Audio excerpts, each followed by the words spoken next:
So our roundtable panel today covers a cross-section of the architectural, engineering, construction, owner and operator community. And we've conveniently placed their names in front of them, so you have an idea as to who they are.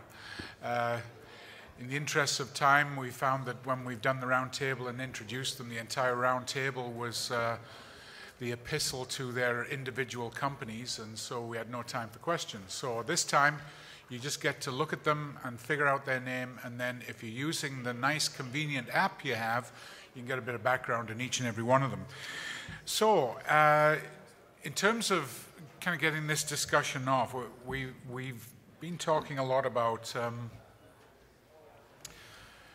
BIM as a business proposition, and so a question I'd like to put out to all of you is that we've seen in some countries a move towards mandated BIM at a government level.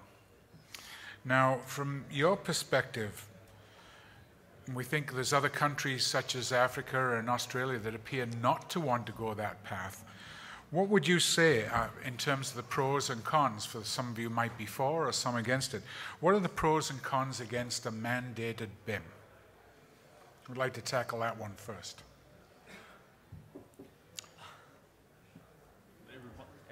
Okay, we'll have Christian, the owner. I can jump in, or you want to go first? Tom? No, go ahead, Tom. Okay, I'll jump. Yeah, so pros and cons related to mandating BIM in countries. I mean, the first thing that I can think about is, if you're going to mandate BIM, how would you structure that so it was fair, and how would you do that so that you didn't create a situation where, just the bigger companies that are more established that have deeper pockets could adapt the technology and utilize it. I mean, that'd be the first concern, I would think. You don't want the government creating a situation where you don't have a competitive process or where small businesses can't succeed. So that's not a con or a pro, it's more of a concern. There are countries like the UK that are starting to mandate it. I believe it's related to when they're building using crown land and crown money, which makes sense to a certain extent because from their perspective they likely see that as an opportunity to maximize their purchasing power and whatnot. And I think they also see it as an opportunity to push their local market ahead and instigate change and help their companies there develop expertise that they can export. So that might be a positive thing. I guess the other positive thing is we do these sessions and we hear these case studies, and it can be a pretty messy process when you're just getting involved with it. So having a guideline of some sort that is mandated would help structure a process that everyone can plug into. But from my perspective as a GC, it's not a good idea to spell out means and methods. I think that you have to rely on people to make the best choices and compete on their creative ability to solve problems and whatnot, and use the tools that are appropriate for their work. Anyways, that's kind of my perspective on it. I don't know if anyone else wants to jump in. Yeah, thanks, Tom. That's a good point. So get every one of you to kind of speak right into these microphones and pick it up. So just another thought on that, Christian? Well, I think to jump in mandating BIM was, for us, our core, for me, because we're doing project management, and our core mandate in the organization is to better control the scope, budgets, and schedule. That's the mandate we have, and I think all of that helps us do it. And because for a long time we did a fairly good job, but with the tools we had on hand. And I think that BIM has opened a lot of opportunities and possibilities to be able to really control those three aspects. So if you are in a country where you have a lot of money, you can spare a lot of money, doesn't mind, money is no object, well, maybe you don't need BIM because you're going to pay for whatever you get. But if you're looking at every dollar you're spending, well, you need ways to control it, and BIM offers a lot of tools for that. So that's the pros, I think, to mandate it. The cons is that you gotta take control of it, and it takes a lot of time and effort because it's not an easy task. So you can just sit and look at people, and it's not gonna work, I think. So that part is a lot of work for owners that have already a lot of stuff to do, but it's in the end it gives a lot of value to your job. Good. Thank you. And yeah, I was going to just mention, so Paul was reading my mind. If you have any questions specific to the panel, please come up, state your name, and ask the question. Paul Stocko. Paul Stocko. We've heard about how BIM is a value proposition for your business. And I'm wondering, what is BIM doing to your human resources? And how is that impacting on your people? Are your people changing? In other words, are you teaching old dogs new tricks? Or are you having to change the people within your business to respond to what the marketplace is now requiring? It's actually quite interesting because we got a very mixed staff. We got really young kids, and then we got some old guys who still know what a set square is, which, funny enough, a lot of the young kids don't know what a set square is. And they've keenly adopted BIM. In fact, our office is probably, the projects we do, probably 98% BIM, to different levels, of course, depending on the project. The younger generation don't want to use anything else. Everything they do, they insist on drawing it in BIM, even if it's a simple little site plan or a simple little box. Some of the older guys see the benefit because they used to draw by hand, or when you draw by hand, you actually picture the building in your head more than probably 2D CAD does. So I think from that point of view, I think BIM is an absolute enlightenment for those guys, and they've embraced it and using it fully, except for me, obviously, but the majority of the guys in our office. So I think it's definitely, the bigger problem is that you train your staff, they learn a lot, and we educate a fortune in our company. Then you start losing the staff to people who are just sort of getting into the BIM market and, who are a little bit behind everybody who's probably in this room, and they start poaching your staff. So that becomes a negative factor. But all around, the guys are keenly and extremely motivated in our organization. And from a mechanical contractor perspective, this is probably something new for you. How would you respond to Paul's question? It's greatly impact. I think I can give a few case studies. We worked on a project in Ontario, and in many ways it was one of our most successful implementations of the technology. At the end of the project, foreman would come to me and say, "I didn't understand this until this project, and I don't like what you're doing," because a lot of the young guys are now getting lazy. We have to manage plumbers, steam fitters, HVAC, so on and so forth. And a lot of the real challenge that a tradesperson and a very good tradesperson has to come across can be squeezed out. And a lot of site solutions can just sort of be washed away with the good implementation of BIM strategy. So that sort of speaks to two sides of the coin. One, it'll become harder in the future underneath a very good and widespread BIM, I guess, push to have real problem solving going out on site. This is, of course, for a non-BIM job, that's not the case. So it sort of lowers the level of the labor, or there's a risk there. But at the same time, I don't know if anyone is aware of this, but there's a huge gap in the trades age. Most of the really, really solid tradespeople in the mechanical are probably over the age of 45 and sometimes close to retirement. And then there's a lot of young people, but there's not many people holding the torch in between. So BIM, we also look at as a way to mitigate a huge workforce that is now basically without mentors. So you have to look at both sides of the coin and see how that affects and manage as such. Thank you. So, David, question I got for you, I was thinking of, from a business perspective, and you've been involved with BIM for quite a few years now, What is important to you in adopting BIM? I'll get you to think of this first and then the others can jump in. What's important to you in adopting BIM? Is it return on investment? It's a fun thing to do. You get fancy software, risk management. What is it that it means to you as a business decision? In terms of adopting BIM as a business decision, you have to remember, as the mechanical consultants, we are very much a sub-consultant to the architect, so the business decision was, in a lot of cases, made for us. If we want to be on a project that's being done in BIM, we have to be capable of doing BIM. We happen to be very lucky in the sense that we got involved in BIM very early on, 2008, and I guess for 7 years now we've been doing BIM, and we do all of our large projects now in BIM, and some of the smaller stuff in BIM, and the odd smaller projects we still do in AutoCAD.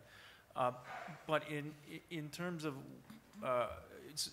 so as a business, it's basically that decision's been made for us. But at the same time, we're also seeing, and I'm going to sort of pick up on some of the things that Russell said and everyone else has sort of been saying around the table, is that the younger staff are picking this up, and the younger staff are very excited, and we actually have an engaged workforce. They love working in BIM. They love seeing this in 3D, and they love finding the clashes, especially between the structure and the architecture, because it's not ours. And they feel like they're making a contribution, that they've got some value. So it's very engaging for them, and so for us it's a win-win. On the downside, again, sort of parroting what Russell's saying, is we spend some time and some money developing software, developing templates, developing techniques, and developing our staff, and gradually these guys are being poached. But the nice thing about it is they like working for TMP, they like working with us, and they like the opportunity to learn and grow, and in a lot of cases that's what keeps them there, and as a business, that's the best thing for us, is our resources are our people, and they're what make us strong.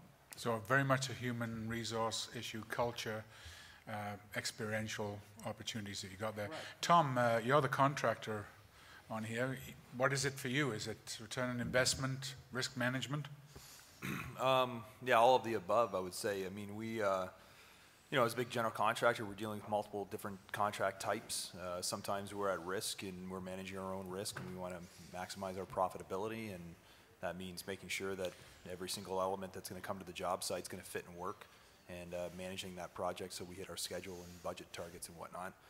As a construction manager, we're representing the client's interests, and it's in the client's interest to proactively coordinate the entire project before we arrive on the job site. It's a simple idea, and the industry has always suffered, and it's been difficult to do that in a paper environment. So these tools are a fantastic way of working out the details of the project a year in advance, and we've been able to foster buy-in across all of our consultant partners and our subtrade partners, and it's improving all the time. And it's certainly it's a bit of a revolution. Thank you. So the next question I have, and if you ever watch Peter Mansbridge, he always ticks off Chantel, Bruce, and Andrew Coyne by saying, we've got 15 minutes left, and in one sentence, could you say the following? So just quickly, as kind of a rapid fire, we'll go down one side and come back, and then it's a two-sided question. Just as it comes into your mind, think of the question, what is the greatest weakness in BIM in business right now? So think of that, and Christian, in one sentence, what's the greatest weakness? Ona. Wow. Okay, wow. That's the greatest weakness, what's the greatest weakness?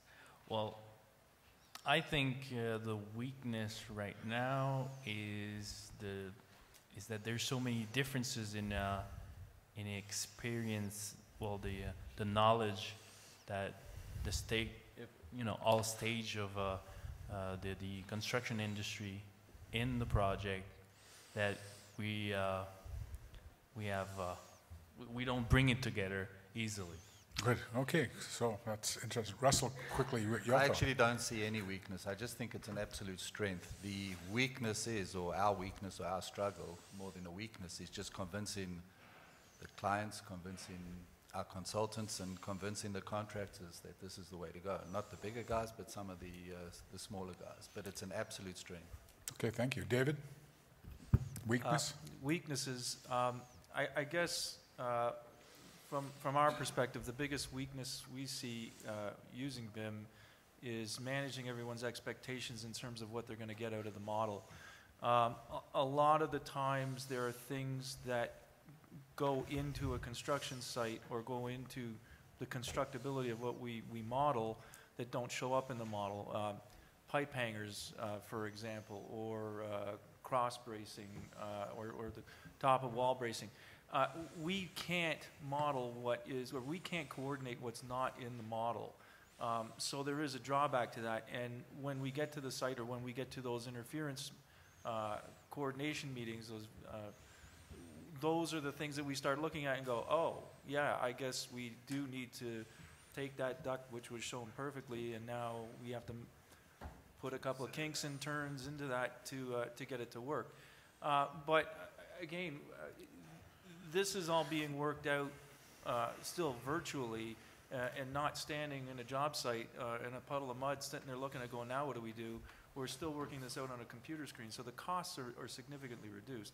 I mean, we're really picking it, I say minutia, but it doesn't impact things, but really the adoption of BIM is still very much a solid positive in terms of what the end result will be. So managing expectations, right. Chris? Briefly, I'd say that the biggest thing that I've witnessed across the continuum of adoption, so that is to say completely unadopted to adopted, a project being understood by the owner to the sub-trade, so on and so forth, like I'm talking about the continuum. The biggest thing I see wrong with BIM, or the biggest weakness I see, is a clear definition of the goal. And then I'll answer what the goal is: to build without risk. So it's been a constant repetitive point on this forum today, which is, why are we mobilizing late? That's been constant, and that means that someone doesn't understand what the goal is. The goal is to minimize risk. And you were talking about communication, which is you get a subtrade in to communicate. If the subtrade's not at the party, or like the other collaborators aren't at the party, then you're not mitigating risk effectively. So Chris, you'd say that we've probably got the cart before the horse when we need to get it switched around and get people in the right position at the right time to make it effective, and that's its weakness. Good, thank you. Tom, you get the task of not only answering that question, but coming back the other way, what is its ultimate strength in business? So first you perceive your weakness and then the strength. And I think you said in one sentence, right? Yes.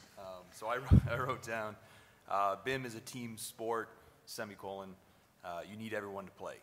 And, to elaborate on that, we can get, all the sub-trades on board except for the sprinkler sub-trade, and coordinate every nut and bolt of the building, and then the sprinkler guy shows up and his stuff doesn't fit.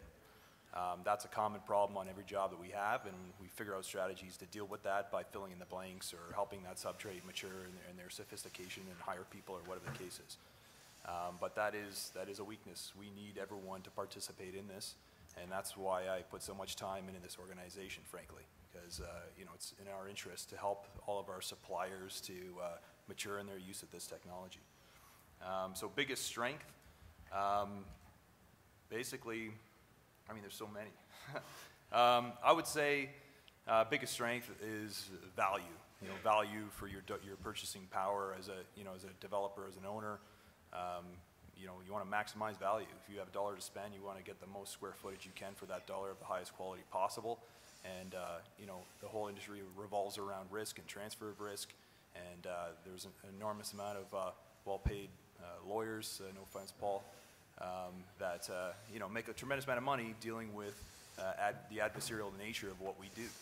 And everything we do that is independent or separate from hammering nails and installing systems in the field, All that other stuff has nothing to do with the end result. We are building, we're delivering a built space for a client to use. That's our goal. Let's cut the fat out of the system as much as possible. Let's communicate in the most effective way possible. BIM is currently the best way to do that. Thanks, Tom. So Chris, briefly, strength for you? It's a game changer. It's a productivity multiplier that applies to every single part of building.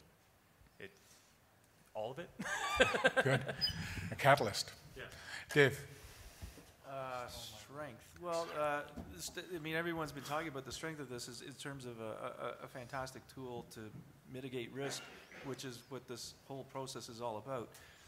And I mean, anything that mitigates risks and sort of furthers the project along and reduces changes and you know, basically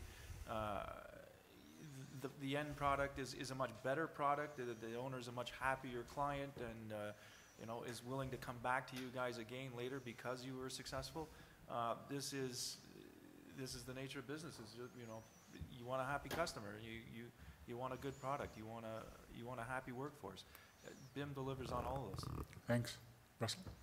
I think the ultimate, it enhances communication amongst everybody, and I think with that, in turn, obviously, just as everybody else has said, it reduces the risk, and it brings the solutions together before it even gets to the site, which is just, you know, the ultimate, and it motivates people. I think by that, there's less conflicts, which absolutely motivates everybody. Okay, thank you. Christian? It's a catalyst for performance, and it's stimulating collaboration that wasn't obvious in the traditional mode. Right. Oh, it's good. So I'm going to have a bit of a thought experiment here for everyone. Imagine right now it's October 2035. We're 20 years out, and some of us have a memory of the CAN-BIM AGM in 2015. But as you think out 20 years, what do you think we would have got right 20 years ago? What did we get right 20 years ago? What is something that we've done that was the right thing to do because 2035 we're hugely successful in reducing everything associated with buildings? So who'd like to tackle that first? Christian? I'll take that one on. I think what we'll look back on is that we're really laying the groundwork to increase the operating efficiencies of the building. Because of the parametric nature of the elements, we can understand much better how these buildings operate. And that's something that we really haven't touched on in this conference, is the ability to sort of take the BIM model, extract that data out of it, look at its performance, look at ways of increasing its performance, and really start to try to increase the sustainability of the buildings. People talk about automobile emissions. What you have to understand is an automobile, if you're driving to work, is only, you know, you're only in it for an hour. But a building is sitting there and it's spewing out gases all day long because you're heating that building. So buildings actually do make a significant contribution to the environment, or can make a significant contribution to the improvement in the environment. And I think what we're doing now is really laying the groundwork to establish exactly how much of a load that buildings do add to that effect. And through BIM, we can learn to mitigate those things. And that's something that we will look back on 20 years from now and say, yeah, that's what we're doing right now. Good, great. Christian?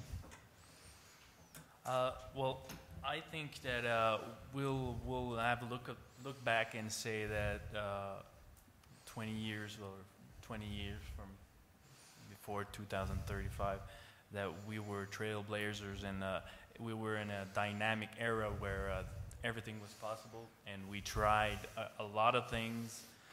We explored a lot of avenues, and those, you know, we were in the right path by developing all of that. We're in an era of developing initiative, and we did it correctly to bring it all together, to be part of, you know, just from being here today, wanting to be part of something bigger than just our reality, bring it to a national to the national level and also to the world level is the right thing to do in 2015. Great, thanks. Anybody else like to tackle it one more time? Alan? Oh, I just want to follow up on David's point. If 30 years forward, BIM is the tool or the vehicle to get more efficient buildings, more on the operations and facility management, does that change today's decisions on procurement? In other words, should owners, and maybe I'll just turn this over to York University as well, should owners be less focused today on capital costs of construction and be more focused on operations and maintenance? And how do you adjust for the balance of that, particularly when you're dealing with public sector owners who have limited budgets, most of the times through grant monies from other funders, and so they look at the lowest price is the law of approach today just to get that building built. So does BIM change those procurement decisions? Have you ever gone through a P3 project? Because that's exactly what the P3 project looks at. You have to balance the first cost, the construction cost, with a 30-year operating costs and maintenance costs. So there is that balance. We can have a whole other conversation about P3s, but that procurement process actually sort of drives that point home. Now, I wouldn't ever want to suggest that becomes the model, because there's a lot that I still believe is wrong with the P3 approach, or there could be some improvements in the way the P3s are delivered. But to get out your point, and as part of the P3 process, we have to model the building, we have to model the energy usage, we have to look at the rate structures and look at the increase of cost to operate that building over time, and look at the replacement cost of the equipment over that 30-year life cycle of the building, or at the end of the 30 years when it gets turned over. So it all depends on the owner. We have other building owners that are just, like you said, they're only looking at the lowest price. And in a lot of these cases, what they're looking at is to build a building and then sell it. So they're really not interested in all those energy efficient gadgets. They're looking at the lowest dollar per square foot that they can build it for, and that's one instance. And then at the opposite end of that, you have these P3 models, which looks at, and when you look at the modeling, I'll tell you, the operating costs dwarf those first costs. That is actually where you win or lose those P3 projects, is in that FM component of it. So, David, you'd think that maybe in 20 years, no P3. So, good point. Thank you. We have three minutes left, and just again, very quickly, eventually we're going to get very good at clash detection. We're going to get very good at scheduling. We're going to all these things that the initial low-hanging fruit that's mentioned around BIM will be normalized. It'll just become as getting into our car and going to work or whatever.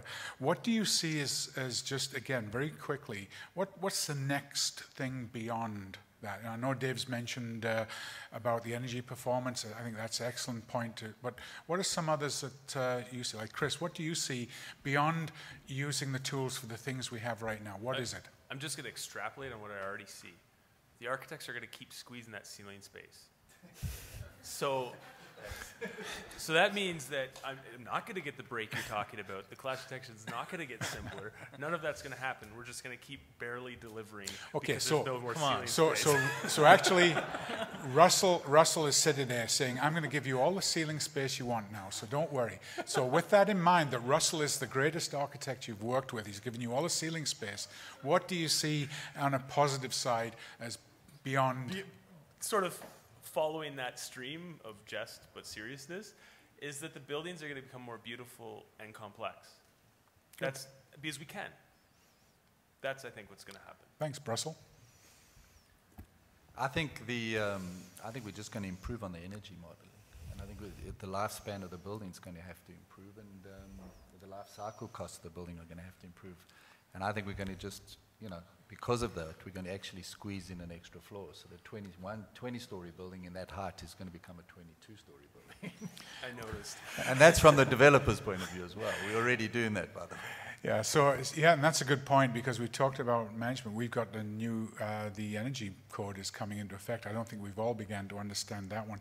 So just have minutes or so left, and when we think about, from an owner's perspective, Christian, in terms of BIM as a business decision, we know that as an owner it's very true to your heart. But right now, what is one thing you would tell this collective, captive community of architects, engineers, and contractors? What would you be telling them to do to be ready to, as you've said this morning, the greatest value rests with the owner, not with the architects, engineers, and contractors? What would you tell this community? Well, I would tell them to try a lot of initiatives and develop the BIM champions or your staff, and don't wait for owners to ask it for you, because if you wait for owners, you're gonna be left alone, because other people's gonna take the jobs you're waiting for. So go on and do it small, but make sure you have dedicated people in-house that can teach other people, like a virus that you want to spread.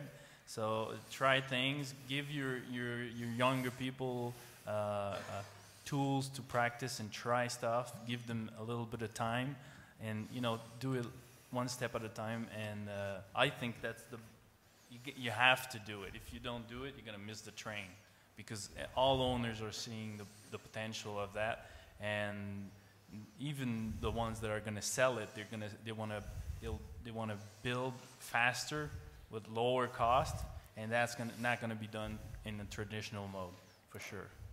Great, thank you. So that's sort of like we should get BIMfluenza. Yeah. So for a week you feel like absolute crap. BIMfluenza. And then the week after you feel really, really good. You're supercharged. So I'm going to steal that word for you. I'd like to thank the panel. It's great. We never really have enough time, and I think that it's been very engaging. We've got a great cross-section. So Christian, Russell, Dave, Chris, and Tom, thank you very much for making the time today, and I'm sure we'll continue the discussion. And would you like to thank the panel for their efforts today?